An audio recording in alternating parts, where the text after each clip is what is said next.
Here's one version of the story. America is a country defined by its sins.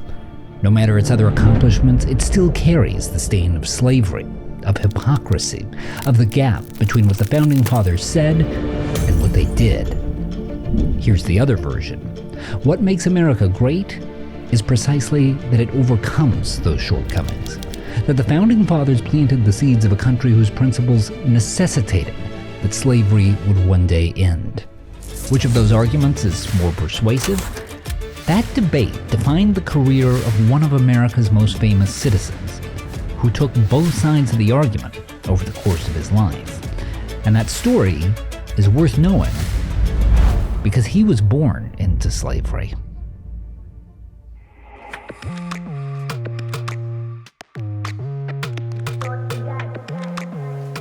Is America worth loving? It seems like a shocking question, but you might be surprised by how conflicted Americans are about it. A 2024 poll found that 85% of us said we had a strongly or somewhat favorable view of the US Constitution. So far, so good. But when you look at the breakdown, things start to get a bit murkier, because each generation of Americans gets a little more skeptical. Nearly 3/4 of people 65 and older said they had a strongly favorable view of the Constitution. When you get down to people between the age of 30 and 44, that number was only 41%. In fact, only 39% of people in Gen Z say they're grateful for America's founding. And a majority of Americans under 30 support the idea of scrapping the Constitution altogether and writing an entirely new one. But here's the thing. The idea that the American system is fundamentally flawed isn't unique to the young, and it isn't unique to today. In fact, it was a view held almost 200 years ago by no less than Frederick Douglass. And you can understand why.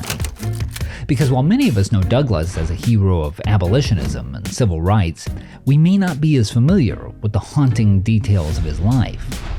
Douglass was born into slavery on a Maryland plantation in 1818. He was separated from his mother when he was only an infant.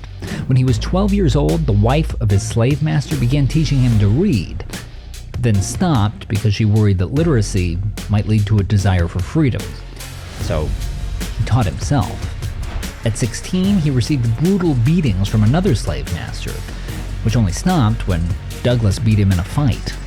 And then, at around 20, he escaped to freedom on a train, disguised as a sailor. Think about that experience. No family, no education, no recognition of your basic dignity as a human being. How could any man respect a country that routinely allowed things like that to happen? Which is why, as Douglass became an influential writer and speaker, he was honest about his inability to love the United States. One of Douglass's biggest influences was the abolitionist William Lloyd Garrison, who despised the Constitution because he regarded it as enabling slavery. And to be clear about what we mean by despised, Garrison called the Constitution a covenant with death and an agreement with hell. And he also publicly set it on fire. So, yeah, American politics has kind of always been like this. But what was philosophical for Garrison was personal for Douglass. How could he love a country, he asked, bedewed with the blood of my brethren? The Declaration of Independence, he said, made the loudest and clearest assertions of the rights of man. And yet, he noted, the men who wrote that document and the Constitution were trafficking in the blood and souls of their fellow men. It's a position that Douglass clearly felt in his bones, which is what makes it so interesting that he changed his mind. The first seeds of doubt were sown in Ireland, where Douglass met abolitionists who nevertheless had copies of the Declaration of Independence on the wall, which introduced a new idea to him, that there could be a meaningful difference between the country's founding principles and whether its government was living up to them. That didn't lead to an overnight change, but it did lead to something arguably more important: second thoughts, and Douglass's sense that he shouldn't be too confident in his own opinions. When he returned to the United States and became a newspaper publisher, Douglass declared himself prepared to hear all sides. and he announced that he was unwilling to consider his views on the Constitution as correct beyond the possibility of an honest doubt. And in the years that followed, a process of careful study led him to rethink what had been his deepest convictions. Douglass noted that the word slavery didn't appear in the Constitution, not in his judgment as a dodge, but because the founding generation already believed it was headed for extinction, and if they couldn't erase it themselves, at least wanted to create a framework in which it'd be capable of being erased.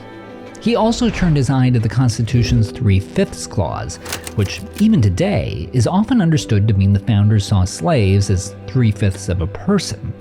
But Douglass concluded that interpretation was backwards. Because the actual function of the clause was to determine how slaves were counted for congressional representation, even though they weren't allowed to vote, the idea that slaves should fully count was the pro-slavery position. Counting them for less actually reduced the power of the slaveholding states, leading Douglass to conclude that the provision leans to freedom. But more important than his analysis of the text was the principle he found underneath it. America's government and its constitution, he said, are as distinct in character as a ship and a compass. The one may point right and the other steer wrong. If the government has been governed by mean, sordid, and wicked passions, it does not follow that the Constitution is mean, sordid, and wicked. And here's what's most important to understand about this. It didn't change Douglass's fierce criticism of slavery, but it did change how he understood his mission. His goal was no longer to tear down America's institutions, but to challenge them to live up to their promises. And so, when Douglass gave perhaps his most famous speech in 1852, he sharply criticized the government and the church and all the organs of American society that had propped up slavery. But he also referred to America's founding fathers as men whose statesmanship looked beyond the passing moment and stretched away in strength into the distant future. And he told the audience to cling to the country's founding principles with the grasp of a storm-tossed mariner to a spar at midnight, which is a message that's just as meaningful today. America is an imperfect country, sometimes deeply so, but we see those imperfections so clearly because from the start, our founders called us to something better. Something better, in fact, than even they were able to achieve. Which doesn't mean we turn a blind eye to the country's shortcomings, or that we dismiss the country as irredeemable. It means we do the work, as Douglass did, to make America into the best version of itself, to ratify those founding principles, and to improve it for future generations. Frederick Douglass was a man born into a country that didn't recognize his citizenship, and who died in a country that recognized him as one of the greatest citizens it ever produced, which is powerful proof of his point. America is always capable of becoming a better version of itself.